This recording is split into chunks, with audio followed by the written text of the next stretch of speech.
Hello, this is Joe Friedman of ZEHREN-FRIEDMAN Associates. ZEHREN-FRIEDMAN has been helping clients to sell, present, negotiate, and influence more effectively on a global basis for over 20 years.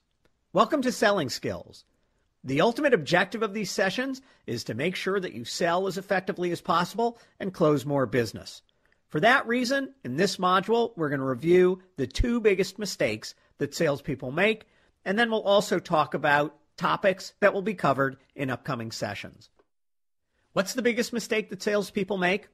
When I took my first sales class 25 years ago, the answer to that question was they don't ask for the business. Over the years, sellers have gotten very good at asking for the business, so that's not the biggest mistake they make.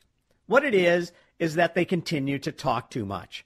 Sellers love to focus on the companies they represent, the products that they sell, and the amazing features and benefits that they can provide their customers. Think of this scenario. Have you ever walked into a store and immediately salespeople descend upon you and ask, "Can I help you? Can I show you something? Do you have any questions?" How do you feel when salespeople treat you that way? And we always ask our clients, would you ever treat your prospects and clients that way? And immediately they say, "No, we'd never do that." But is it any different when too early in a conversation we turn the focus to us, our company, or the product we sell? The answer to what you ought to do is as old as the problem. Selling is not telling is a saying that has been around for years, and it focuses on the need to ask questions as opposed to talking. Selling is about serving. Selling is about them, the client, the prospect. It's not about you at all. The more you focus on them, the better off you'll be when you're selling. That brings us to the second biggest mistake that salespeople make. Look at the four statements on this page.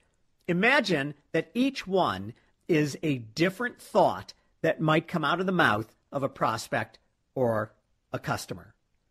Of these four, which do you think would represent someone who is most ready to buy something? It's the one in the bottom right corner, right? We need to solve this problem immediately. Conversely, which of these statements do you think would come out of the mouth of someone who is least ready to buy something? It's probably the one in the upper left-hand corner. Things are more or less satisfactory. And yet, think of what our reaction would be if we were selling and someone said any of these things. If someone said, "It's becoming a major headache," we'd sell to that. If someone said, "We occasionally have problems with it," we'd sell to that as well.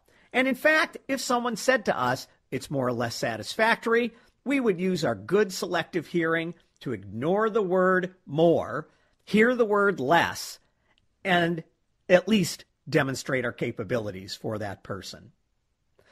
The second biggest mistake is represented by these four different statements. And that mistake is we sell too soon. Over the years, we have become so sensitized, either by the books we read or other sales training, to find a need and sell to it, that any inkling of interest usually results in a seller starting to put the focus on them, the company, and the product they sell. And that's the second biggest mistake that salespeople make. Don't sell too soon. You need to take the size of the need of the person that you're talking to into consideration. In the diagram on this page, we've lined those four statements up. And what you can see is when someone says it's more or less satisfactory or we occasionally have problems with it, they're not really concerned about a solution, and that's because the need is small. When we get to the side where it's becoming a major headache or we need to solve this problem immediately, we will find our prospects and buyers more eager to find a solution. Our job as sellers is to find the needs when they're small and make them as big as possible in the minds of the people we're trying to sell to. That is the secret of successful selling.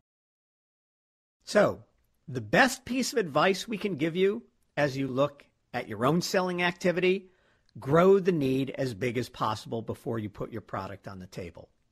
Don't be eager to present a solution until you've made the need as big as you possibly can. Let's look at this concept another way. In this graphic, you'll see on the left-hand side a box that is labeled need. On the right-hand side, a box that's labeled cost of solution. Both the need and the cost of the solution exist as perceptions in the mind of your prospect or your buyer. In fact, this becomes an equation where the need has to be equal to or greater than the perception of the cost if you're going to get the sale. For that reason, there are two functions that need to be addressed. The first is making the need box as big as possible. The second is shrinking the cost box so it is as small as possible. Make the need bigger and the perception of the cost smaller, and that's how you get the sale. One of the other things this graphic indicates, though, is the order in which you need to sell. Think about the part of the sales process where you're shrinking the perception of the cost of solution. When someone objects to the price, you're doing objection handling. When someone wants to talk about the service levels, the terms that they will get, any add-ons, you're negotiating at that point. If they have a problem with their perception of the quality, whether it's real or imagined, that in their mind is a cost of doing business with you. All of those things happen and get addressed at the tail end of the sales process.